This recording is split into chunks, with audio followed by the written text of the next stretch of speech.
All right, let's get right into it. Today, we are unpacking an absolute clash of the titans, based on our source material, GPT-5.6 versus Meta Muse Spark 1.1, New Kings Compared. Just that phrasing alone sets a massive stage, and we're going to unpack exactly what it means. So who actually wears the crown in this new era of AI? I want you to truly consider the massive stakes involved here.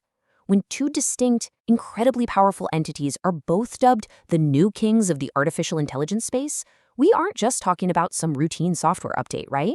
We're looking at a high-stakes battle for digital supremacy that will literally dictate the future of how we all interact with technology.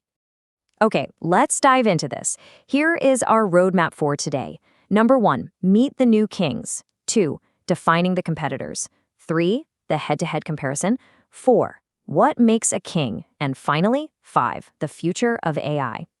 Moving right into part 1, meet the new kings, the rivalry established.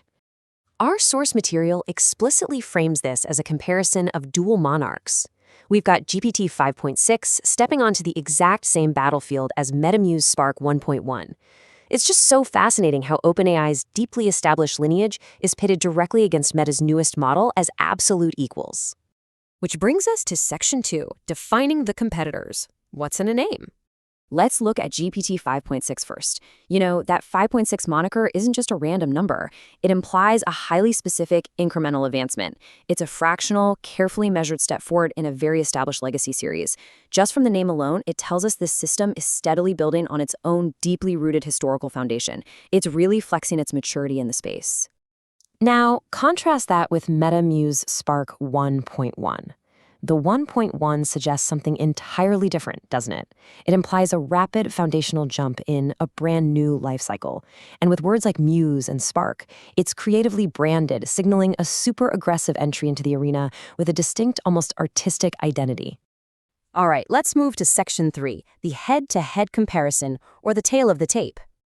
Now, what's really interesting here is how their contrasting naming strategies reveal completely different approaches to claiming that AI crown. If you look closely, GPT 5.6 leans heavily on an established legacy and technical sequencing. Basically, it's actively defending and systematically evolving its throne. Meta Muse Spark 1.1, on the other hand, is pushing an emerging framework with creative, descriptive branding. It's clearly challenging the status quo and aiming to spark a whole new revolution in the ecosystem.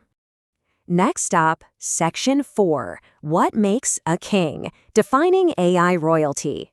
You see, the source text uses the phrase new kings very intentionally. To actually hold that title, a model requires absolute dominance across the board. We are talking unprecedented processing speed, the sheer horsepower required to generate tokens almost instantly. We're talking massive parameter architecture, likely scaling well into the multi-trillion range, which represents the underlying complexity of its reasoning. Plus, it needs expansive context windows capable of processing huge libraries of text seamlessly, literally holding entire code bases in memory all at once. And of course, widespread accessibility. Because, let's face it, you cannot really be a king without reaching the masses. And notice how this brilliant phrasing pluralizes kings. Just let that sink in for a second. Two kings means we are witnessing a true arms race. We aren't living in a one-sided market or dealing with a single tech monopoly anymore. We are officially in an era of intense, head-to-head rivalry, and it's pushing the frontier forward at breakneck speed. Finally, let's wrap up with Section 5, the future of AI and why this matters to you.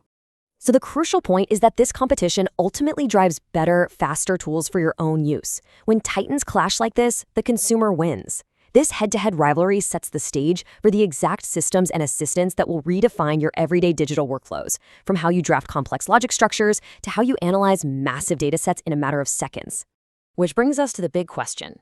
In a world with two AI kings, one built on legacy and sequence, the other on creative sparking, how will you choose to rule your own workflow?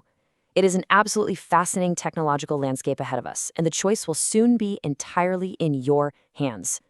Thanks so much for joining me for this breakdown. Keep learning, keep questioning, and I'll catch you next time.